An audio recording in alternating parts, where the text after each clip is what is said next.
Today we're here with Tiffany. Tiffany is a Google APM. She studied math and computer science at Berkeley. And today we're going to learn about Tiffany's journey from coming into Berkeley, wanting to be a computer science major, and then eventually ending up in the prestigious Google APM program. So Tiffany, if you could start off by introducing yourself and just telling us a little bit more about your background.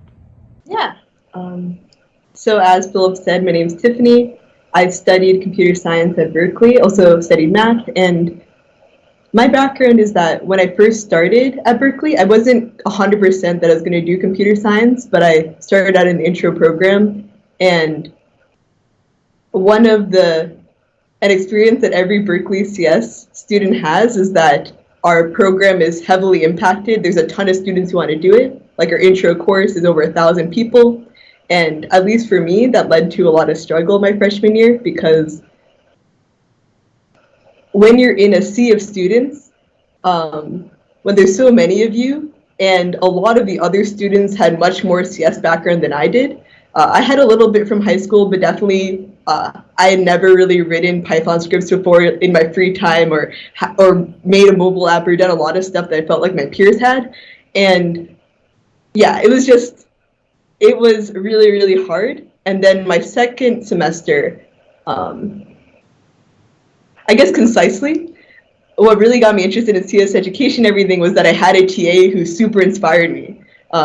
He was this guy named Andrew, and I remember I saw him at this thing called a homework party, and he was so passionate about recursion. He was like, "Isn't this crazy? You have a function that can call a function. This is insane." He just made it all so fun. And then on top of that, he would check in with everyone in our section. He would there were 40 of us, and he was invested in all of us. He would meet with us one-on-one, and he helped us get through it. And then after that, I was like, well, first of all, a lot of my friends didn't have Andrews, and a lot of them didn't make it through the program. And there's like a GPA cap at Berkeley, so this leads to a bunch of different issues. But anyway, I'm mentioning all of this because that got me really passionate about CS education, because one, it's an avenue to getting a well-paying job, right?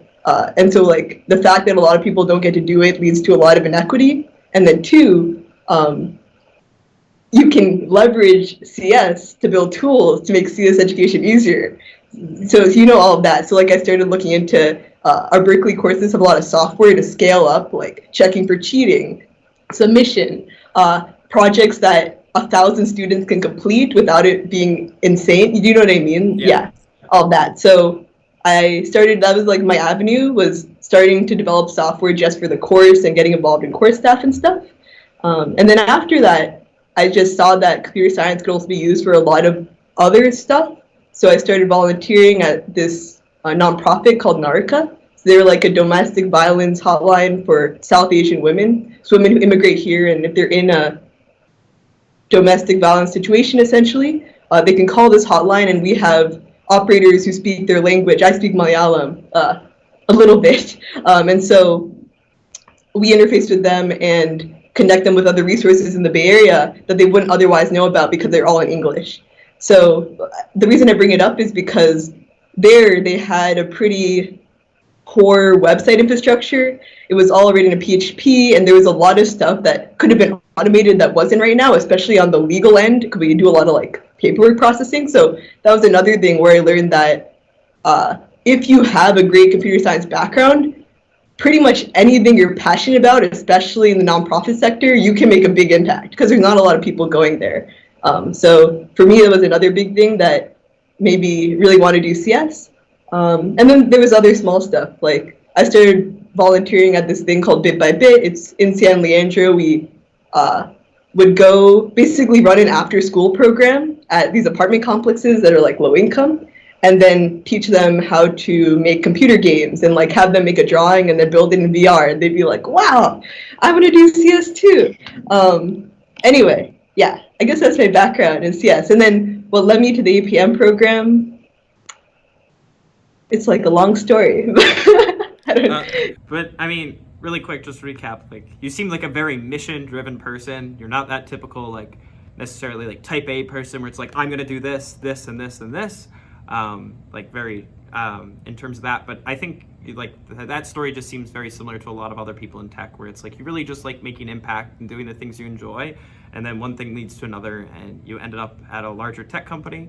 I just had a conversation with a friend recently who's a PM at Microsoft, and she wants to leave her job to go be a PM at a nonprofit, and I was just like, what? Like, for me, that's just not something I would do. But so at this point, like, it just seems that you were just doing the things that you really enjoy. So at what point did you learn what product management was, and like when did you decide to like kind of pursue that? I know you said it's a long story, but let's go into that now. Yeah. So basically, I had been interning at Google for a couple of summers. So as much as I'm talking about these other projects, I started out as a software intern at Google in summer 2016. And then I returned as a software intern each summer because Google has a ton of different teams, a wide range of projects. And especially when you're there as an intern, when you get a conversion offer, it's really tempting. You're like, I don't need to go through recruiting again. Yeah. Let's do that. So that's what I did for 3 summers in a row. And then it was my second summer at Google, I got an email that said, oh, there's this associate product management program. There's an internship for it. Here's the info session. And so I went to the info session because I'd never heard about it. And it was extremely compelling because all of the people on the panel, they were different APMs, former ones. The projects that they got to work on were way more interesting than, at least in my personal experience, I had got to work on as an intern in software. And they had so much more scope. One of the APMs, his whole project was for the Pixel phone.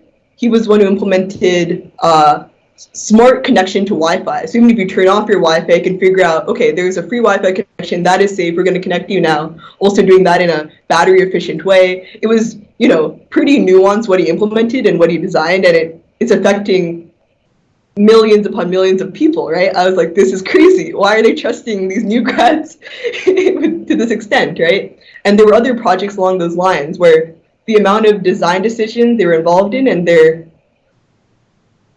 the way that it seemed like Google actually cared about these people's opinions was very attractive to me, especially because from my experience, being a software intern, I feel like you're much more, there's a ton of opportunities, but you're not in a focused program that's focused on training you, and you're more in a, kind of like UC Berkeley, a huge sea of thousands of people, So that was really appealing. And then I think the one other thing was, I kind of have all these ethical concerns around computer science sometimes, even at a large company like Google, right? There's a lot of, especially around data privacy right now, around how comfortable people are being tracked in their everyday lives. The reason I bring all this up is because as an engineer, you have to get pretty far along in your career for these more meta level questions to be something that you're supposed to be concerned about in the day-to-day of your job, right? At least that's my viewpoint in my experience. Rather, as a product manager, I feel like it's kind of like inherent in your job to tackle these questions. Where is the line about what we're going to track about our users, how much we service to them? The user is someone who you're the voice for, right? Like, to me, that was really, really compelling. I was like, there's a role for this, and I could, be that. Of course, it's a little bit idealistic, realistically, but that was another big thing for me. Got it. Oh, no, that's, so pretty much it seems that, like, you just like working at Google the first summer, so might as well go back, and I think that happens with a lot of people that start off with places like Google, Microsoft, or Facebook really early on, and you just really enjoy it. So how about, I'm interested to hear about, like, what was that recruiting process look like for you? Also, is coming from, like, I guess, being an intern prior, was it, if you didn't get Google APM, you were just going to go software engineering at Google full time, or were you going to decide to go do PM at some other company? What did your recruiting process look like? Yeah, so to be clear, I first heard about it through the APM internship. I submitted my resume and was rejected. I didn't get it. I didn't get anything. Got it.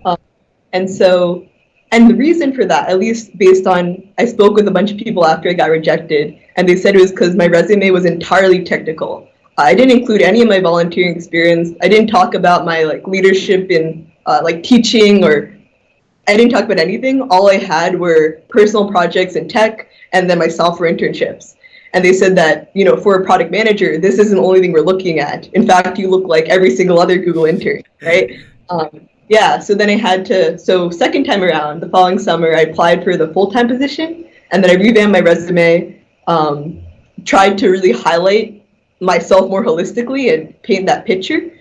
And then, so I was going for APM full time. The lucky thing is that when you're already an intern at Google, you go through conversion. So I was kind of dual track, interviewing both for APM and for the 3 role.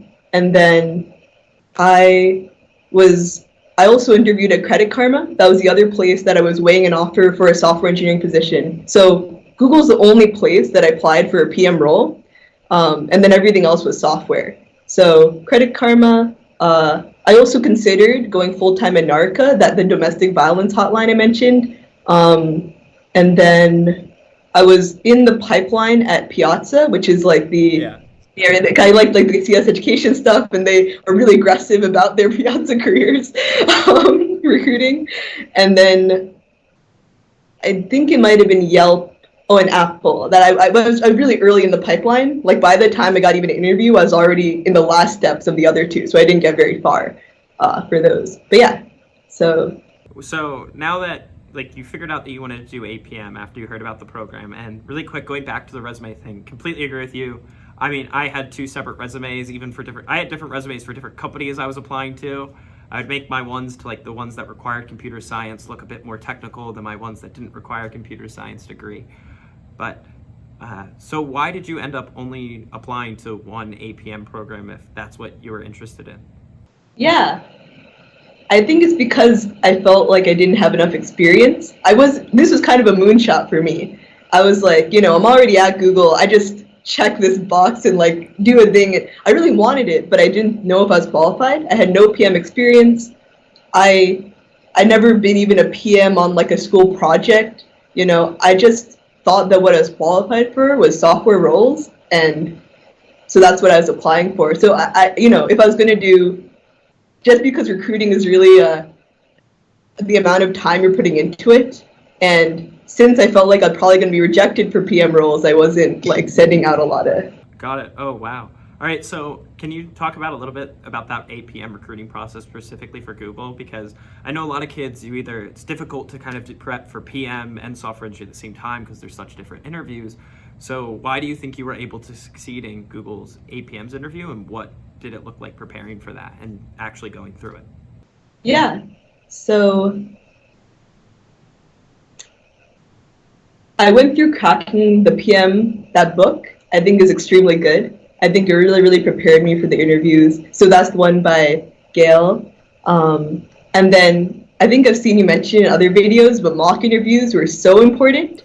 I think, they're really key, especially for the PM interview, where so much of it is just seeming poised. The way that you speak, the way that you form your ideas in like a structure that's going to stick with the interview. Do you know what I mean? Yeah, I know exactly what you mean.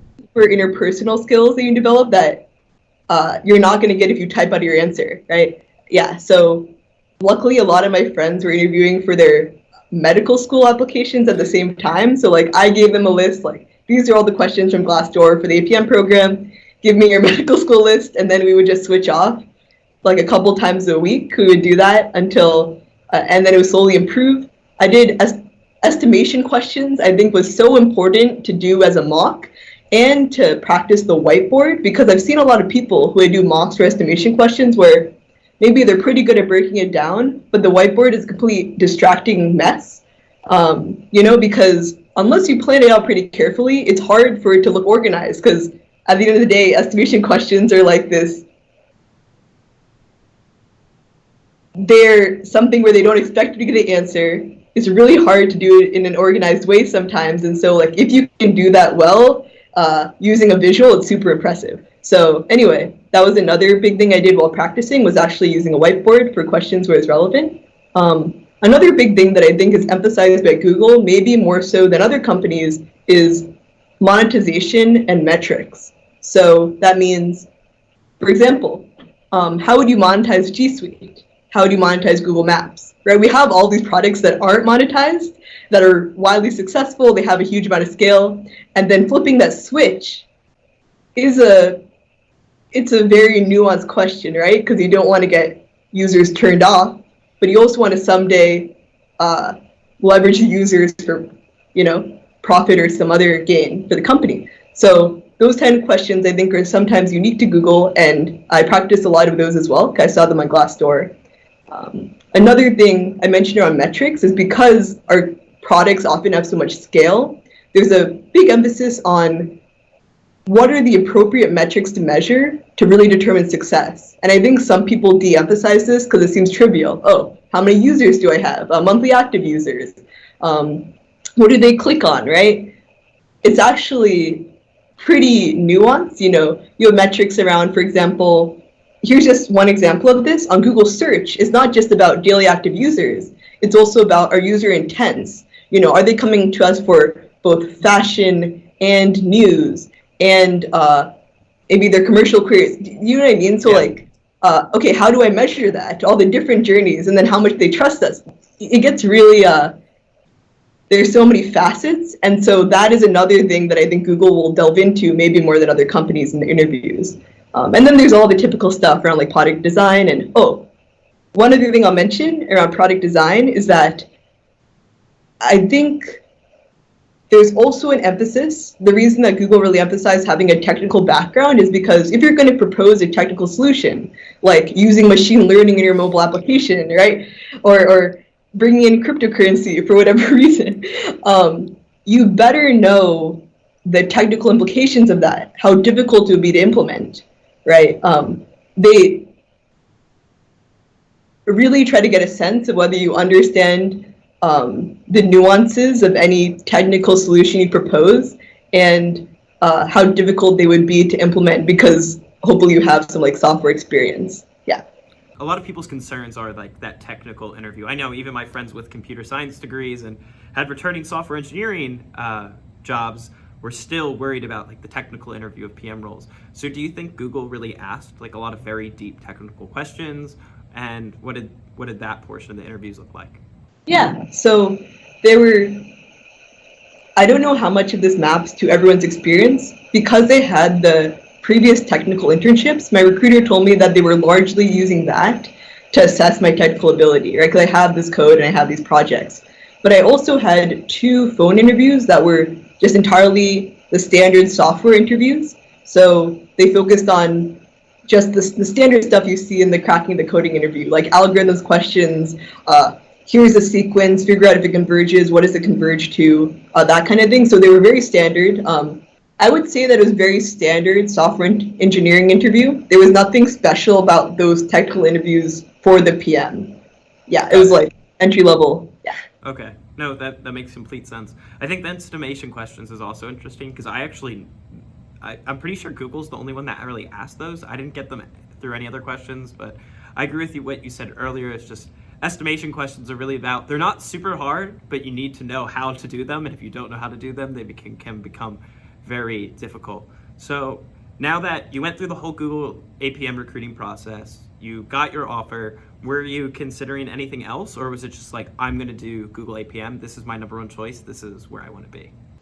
Yeah, so at the time, I had an offer from Credit Karma for software engineering, and then I was also considering staying at Narca and maybe doing that full time. And I mean, I honestly strongly consider Narca, but I think that the factors that went into it were, one, the code base is in PHP, and it was in this framework called Jamboree. It really felt like the day-to-day wasn't going to be fun for me, just to be honest. And like I had experience moving off of legacy code bases in the past, I knew that maybe I would enjoy it for a while.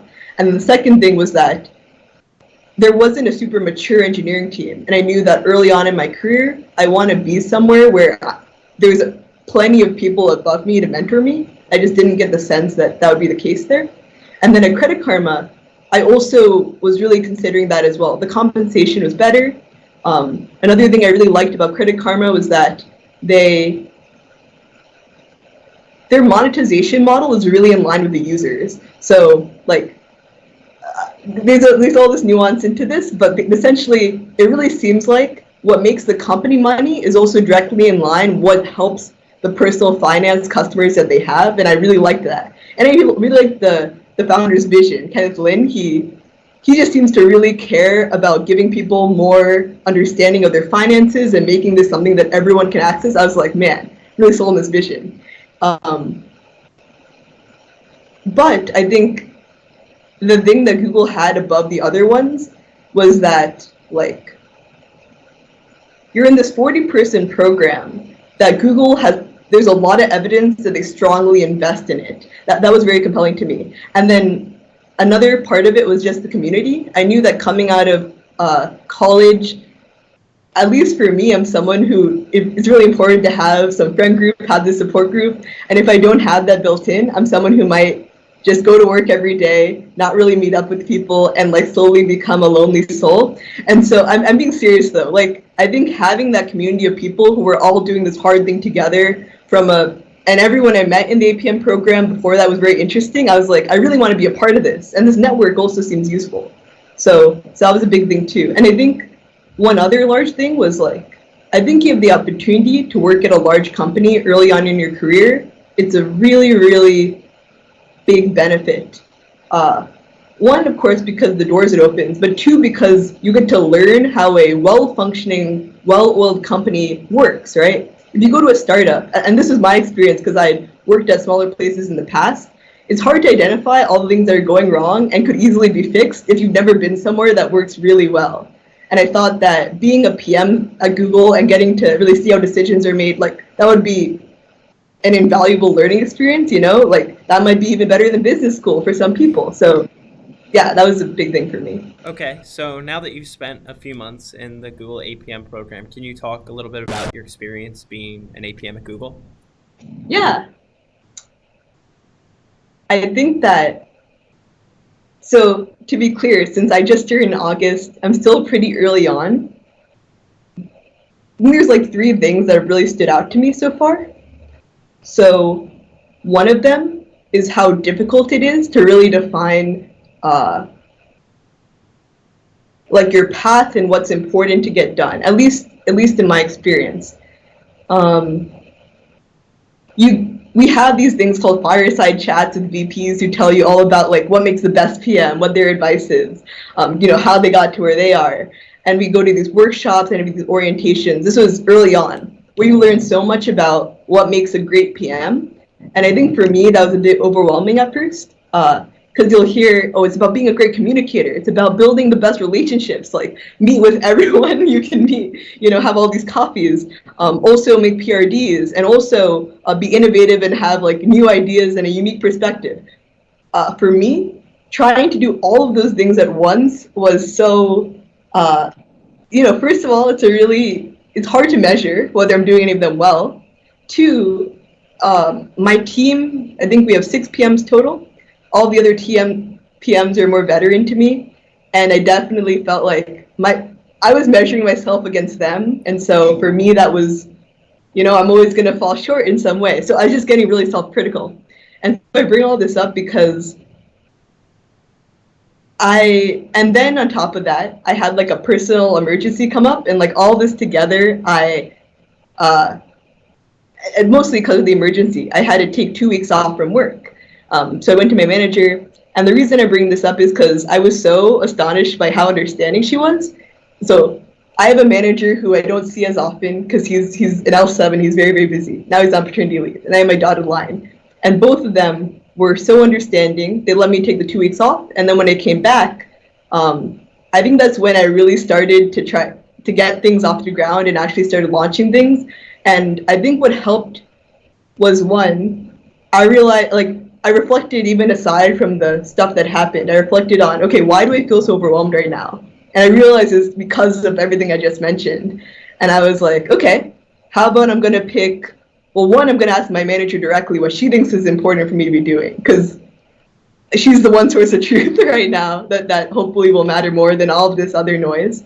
And then 2, like, what do I want to get out of this year, right? Like, I'm in a rotational program. I'm here for 1 year only. What's important for me to be really good at, so that when I do that second rotation, I can, you know, be great and then maybe stay on that team. Because a lot of people here will stay on their second team. So for me, the answer to that was, wanted to start doing projects that I knew there was a lot of demand for already. And then also I really wanted to start digging into like getting very good at metrics. So Google has a ton of different data analysis tools, so many, and especially search does. And so if you can be really good at that, then that's a skill that's going to carry on later on. So I just started picking up more projects where part of my work would be doing that. Yeah, so that was really helpful. And then one other big thing that helped a lot was, so we have this whole APM class, and I think that I wasn't maybe leveraging them as much as I could have. And so I was having lunch with this other APM named Sitar, and we were talking about our experiences. I was like, oh man, I suck at my job. And he was like, me too. And then we were talking about basically how we'd heard from even veteran APMs that they had this experience, that like every APM goes through this experience. And then we were talking about how, is this like systemic, or is this normal? Like, should we accept that all of us have to go through this? And by experience, I mean feeling really inadequate at your job, and like it's unclear whether you're good at it and what you should be doing, that kind of thing. And whether and sometimes you get blocked really easily because you're so junior. Yeah, so we talked about it, and we were like, let's do this. So we started this thing called like APM Honesty Hour. It sounds a little corny, but it's like once a month we have this hour where all the APMs who are interested will come, and then we'll talk about, well, one, just like what are the highs and lows that we've been experiencing, and it really sheds light on like all our different teams, what's going on. And then two, so we have like a theme. The last one is imposter syndrome. We talk about how it's affected us and how we're dealing with it. And I think for me, oh man, that was really nice, because then I realized that even the people who I thought were killing it, there's this other APM who he's like one of the main PMs for the next Pixel phone. And I was like, dang, he's getting trusted with all this stuff. That's crazy. Like, what am I doing? But then during this, I got a better sense of actually the struggles involved in that, and like limited. Anyway, I think it was just really helpful to realize that all of us are in the same boat. I think that's a really lucky part of the program. And then I guess one last thing I'll mention is we also have these other resources that help me. Like, you get an APM mentor who is someone who is like 4 or 5 years above you, who like did the program previously. They have a really good perspective on what's important. Also, you get an APM buddy, so that's someone who's 1 year above you. And then you get this thing called a management coach. So these are people who, they have an NDA, they can't talk to anyone in the company about what you share with them. And they're with you for life, essentially, your Google life. So even once you leave the program, you keep meeting with this person. And for me, they're really helpful because I asked them, they've worked with a bunch of other APMs in the past. I was like, okay, at the end of the 2 years, what do people usually take away from this? What do they think is the most important? And also, do you think the APM is a good fit for me? Like, I was really honest with him about my weaknesses, my likes and dislikes, in a way that I feel like is hard with a manager, because they're like, do you want to be in this job? And that was really helpful too. I think having, that like safe party. Anyway, so concisely, things are better now. Yeah. All right, Tiffany, so kind of a little jealous. Google APM program sounds amazing. Now, looking back on your journey, is there any advice you'd give to the people watching this video? And is there anything that you know now that you wish you knew before starting recruiting for the Google APM process? Yeah. Okay, so first, I would start listening. Have you heard of the podcast Exponent from Ben Thompson? I have not. Okay, I highly recommend this podcast. The reason I bring it up is because it's, like, I wish I was listening to this back when I was recruiting, because I only started pretty recently. He is this guy who has a lot of really interesting insights on the tech industry. It's really good for staying on top of what's happening, but it's not really about the news. It's about like long-term predictions. And just the reason I bring it up is because he has very unique perspectives. For example, with recently Facebook saying they're not going to fact check political ads. When I first heard that, I was like, oh, this is trash. They want to make money, right? Or something like that. But I think actually it's way more nuanced. And he has a really interesting perspective on why arguably Facebook might be in the moral right over something like Twitter, where they just banned them entirely. So anyway, so there's stuff like that where I think that before the PM program, I really viewed tech in the black and white, like, this is right, this is wrong. Tech companies do lots of wrong, or whatever. Like I had this really, maybe a Berkeley perspective. And now I'm starting to see that things are way more nuanced, especially because if you want to have impact in the world, you need something successful that people use. And sometimes that means you make trade-offs. I don't know if that makes sense. No, it So, does. yeah.